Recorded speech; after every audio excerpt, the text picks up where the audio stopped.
Bonjour, bienvenue dans cette nouvelle vidéo. Aujourd'hui, je voudrais vous parler du point de départ lorsque vous voulez devenir entrepreneur. En fait, c'est comment on fait pour devenir entrepreneur, comment on fait pour choisir aussi son statut lorsque l'on devient entrepreneur. Parce que, voilà, on parle tout le temps des entrepreneurs, mais en fait, juridiquement, il n'y a pas le statut de l'entrepreneur.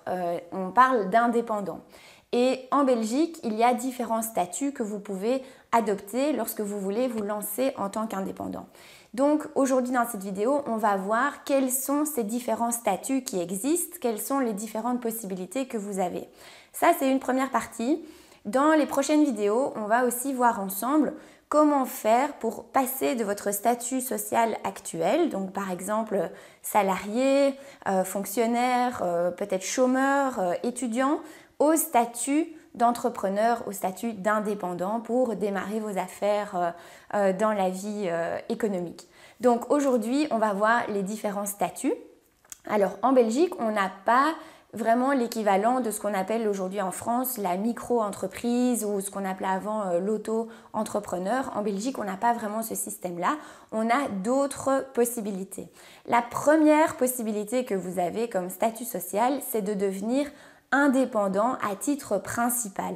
Qu'est-ce que ça veut dire? Ça veut dire que votre activité économique va devenir votre principale activité, votre principale source de revenus. Par exemple, vous allez devenir indépendant à titre principal si vous voulez ouvrir un restaurant. Vous n'allez pas ouvrir un restaurant 3 heures par semaine sur le côté ou faire votre restaurant seulement le week-end quand vous avez du temps libre. Non, si vous faites un restaurant, vous allez vous investir à fond, vous allez occuper la majeure partie de votre temps à votre projet de restaurant. C'est la même chose, par exemple, si vous voulez, je ne sais pas, ouvrir une agence digitale ou commencer à vraiment faire, voilà, je ne sais pas, par exemple de l'événementiel ou même une agence immobilière, par exemple, vous n'allez pas faire ça sur le côté. C'est quelque chose qui va vraiment vous accaparer la majeure partie de votre temps. À ce moment-là, votre statut privilégié, ce sera indépendant en personne physique à titre principal.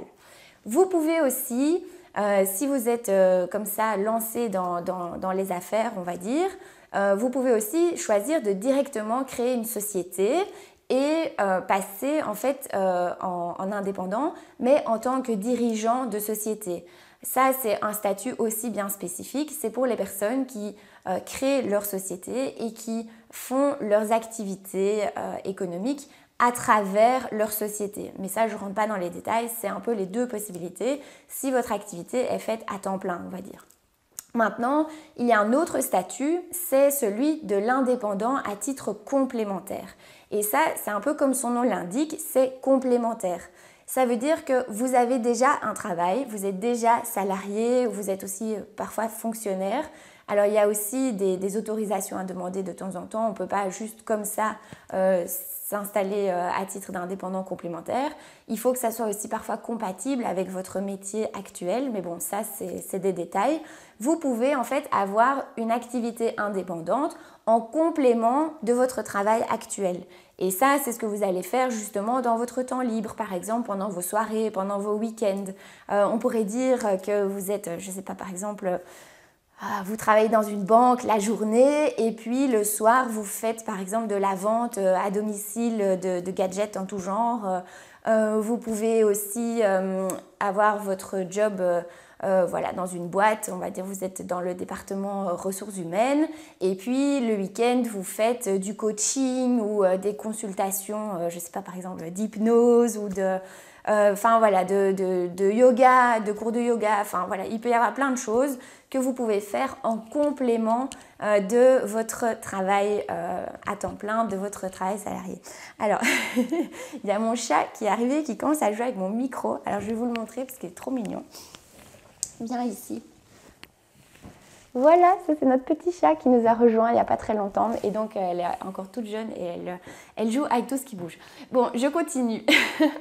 Donc ça, c'est les deux grands statuts. Il y a indépendant à titre principal et indépendant à titre complémentaire. Il y a le statut de dirigeant d'entreprise, je vous en ai parlé. Et alors, il y a aussi des statuts un peu particuliers qui sont disponibles si vous êtes dans un certain type de travail, un certain type d'activité. Par exemple, si vous êtes artiste, il y a un statut spécial pour les artistes qui est aussi un peu plus flexible et qui s'adapte, on va dire, à cette activité-là. Et puis, il y a aussi la SMART. Alors ça, je ne sais pas si vous connaissez. En fait, c'est une association qui s'occupe de facturer l'ensemble de vos missions. Et donc, la SMART facture vos prestations aux clients et après, la SMART vous rémunère. Et ça vous permet, par exemple, si vous êtes freelance ou si vous avez des activités un peu ponctuelles, de quand même avoir un cadre légal autour de votre activité, tout en n'ayant pas la masse administrative que tout ça représente. Donc ça, c'est aussi quelque chose qui existe et qui peut être utile si vous démarrez dans l'entrepreneuriat, si vous voulez démarrer avec quelques missions et tester un petit peu votre projet. Voilà, donc ça c'est pour le statut d'indépendant, pour le statut à avoir si vous voulez vous lancer. Comme je vous l'ai dit, dans les prochaines vidéos, on va voir ensemble comment passer de votre statut actuel à votre statut d'indépendant en Belgique. Alors pour ça, on va parler de votre point de départ si vous êtes salarié ou fonctionnaire et comment faire cette transition vers l'indépendance. On va voir aussi comment faire si vous êtes mineur. Il y a des gens qui m'ont posé cette question de savoir, ok, moi j'ai pas encore 18 ans, mais je voudrais déjà démarrer mon entreprise. Comment est-ce que je peux faire?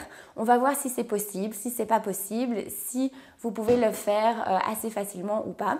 On va voir tout ça ensemble. On va aussi voir l'hypothèse où vous êtes une entreprise à l'étranger, une société déjà active dans un autre pays et vous voulez vous développer en Belgique parce que ça, il y a aussi énormément de personnes qui sont intéressées à étendre leurs activités, à s'internationaliser et la Belgique évidemment est un pays intéressant puisque voilà, vous le savez, la capitale de l'Europe est à Bruxelles, il y a énormément d'opportunités pour les entreprises étrangères.